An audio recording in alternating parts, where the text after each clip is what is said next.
For the past 15 months, political violence has been a constant fact of American life.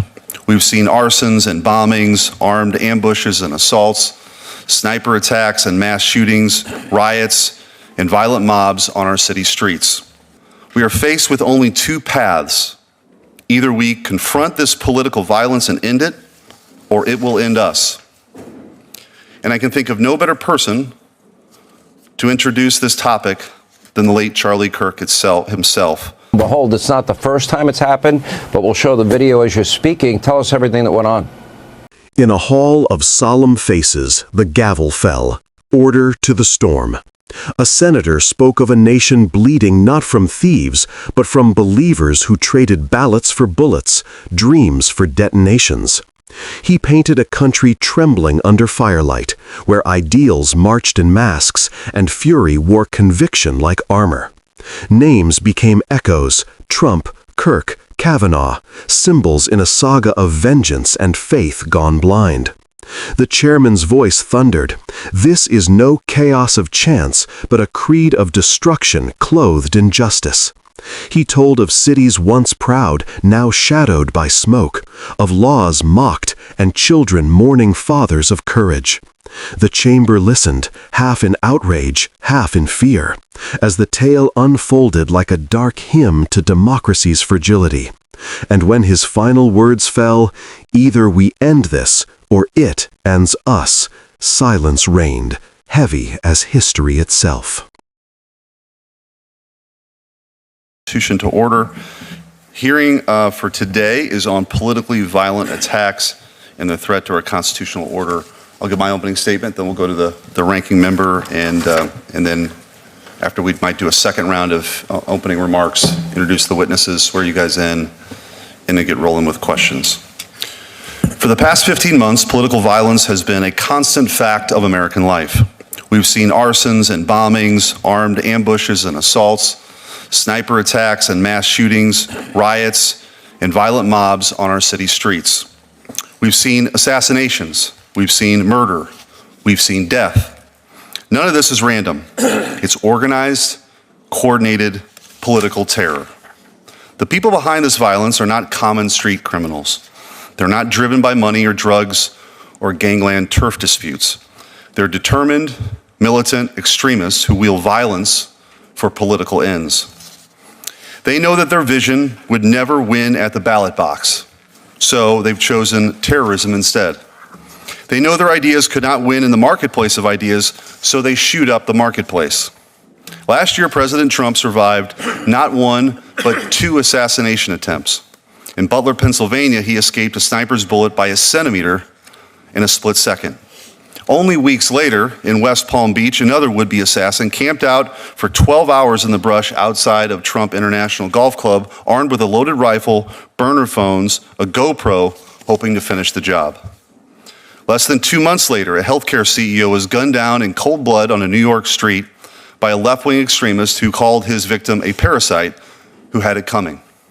Within days, left-wing activists had made the murderer a folk hero. In California, they pushed a ballot measure named in his honor.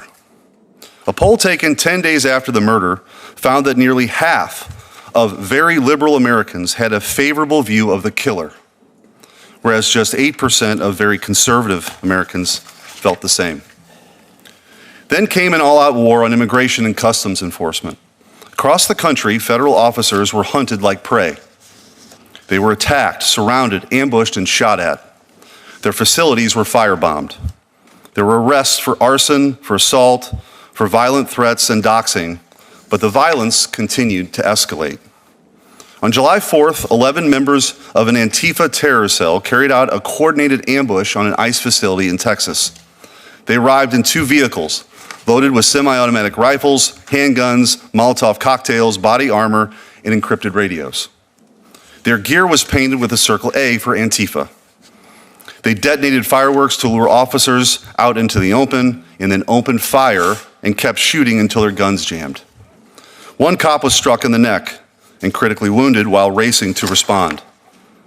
Just 3 weeks later, a transgender shooter entered a Catholic elementary school in Minneapolis and opened fire on hundreds of children while they prayed. Dozens were wounded. 2 little children, a 10-year-old girl and an 8-year-old boy, were killed. The shooter marked his guns with slogans like, "Where is your God now?" and posted videos using an image of Christ for target practice. 2 weeks after that, Charlie Kirk was murdered while speaking to students in Utah. The killer told friends and family he did it because Charlie was full of hate. Social media exploded with gloating celebration. Thousands upon thousands of people, journalists, professors, and government employees could not contain their glee that a father of 2 young children had been gunned down in broad daylight. When Americans gathered to mourn him, they were attacked there too. In El Paso, an arsonist set fire to a church holding a vigil in his memory. A week later, a man opened fire into an ABC news station in Sacramento just days after the network suspended Jimmy Kimmel's show.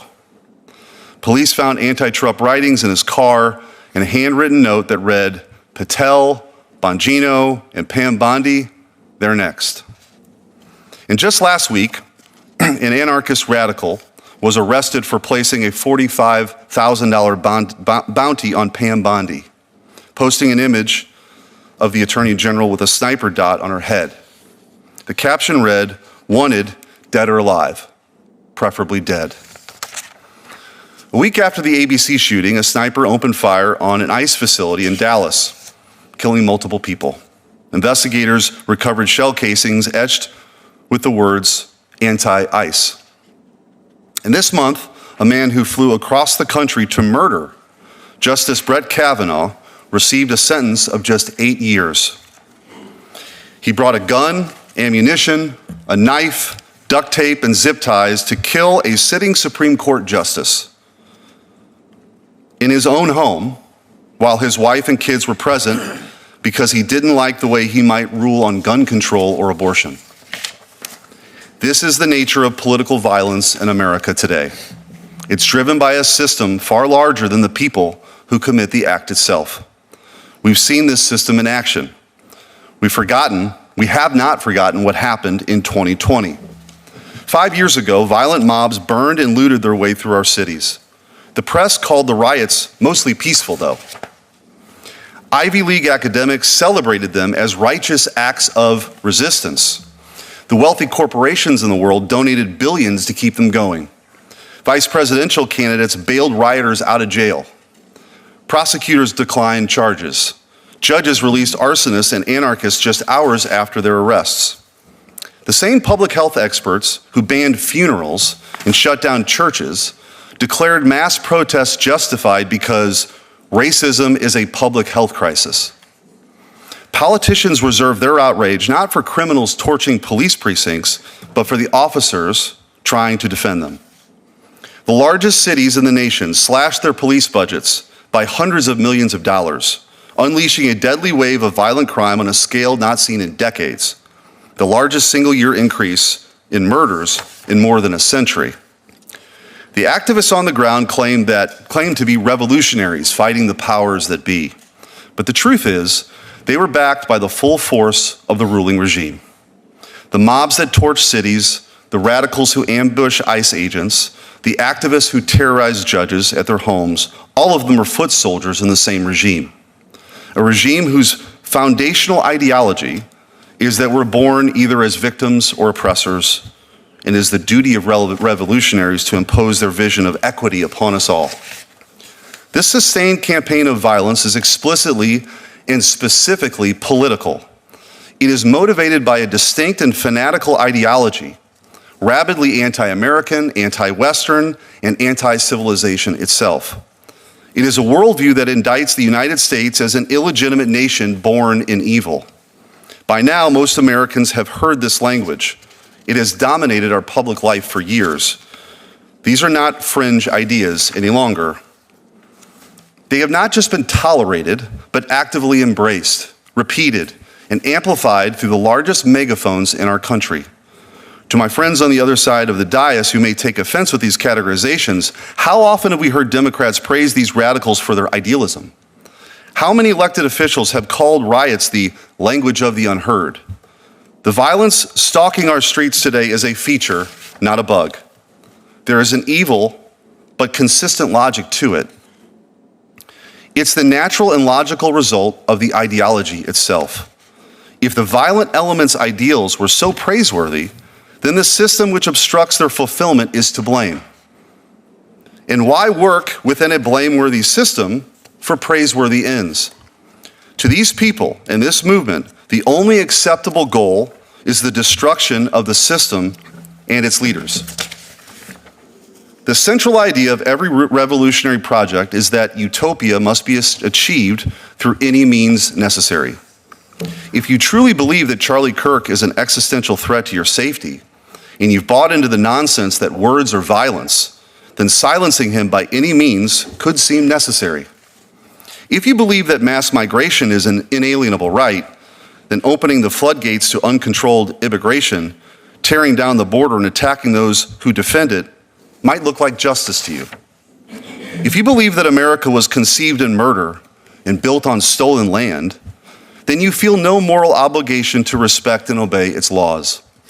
If you truly believe the police are the armed enforcers of racist oppression who indiscriminately murder innocent victims in the streets, then you might see violence against an officer as an act of brave resistance. When Charlie Kirk was murdered, one of his killer's bullets was engraved with the message, "Hey fascist, catch." But who taught him that Charlie Kirk was a fascist?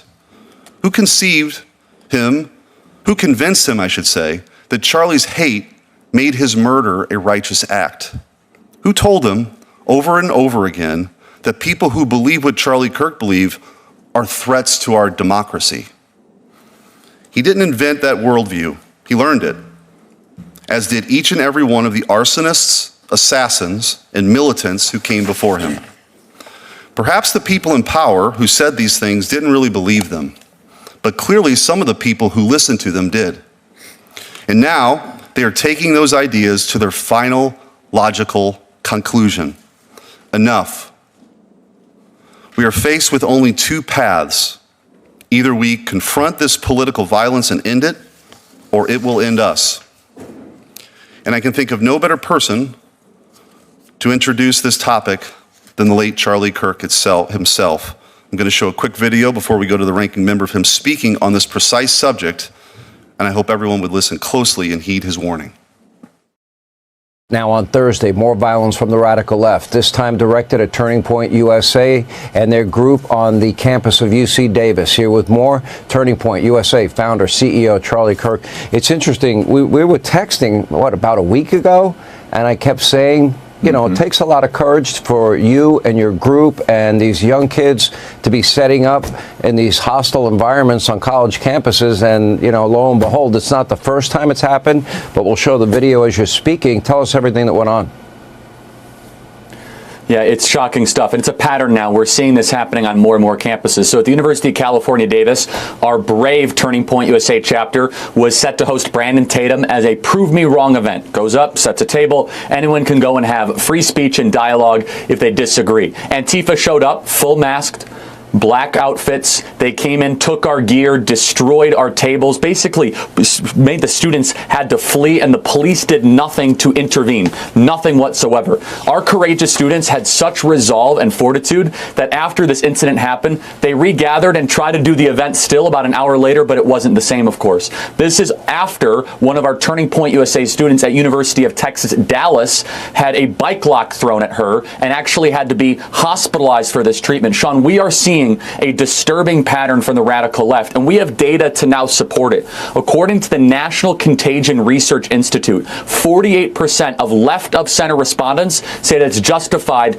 to murder Elon Musk. 53% say that it would be justified to murder President Donald Trump. There are ballot measures in California that are being measured by far left activists that are being named, I should say, after Luigi Maggioni. We have to take a step back here and ask our question, what's really going on here? There's a deeper thing than just political disagreement. If you are on the front lines like our Turning Point USA students, you are potentially putting your safety, your well-being, and God forbid, your life in jeopardy for simply being a conservative on a college campus.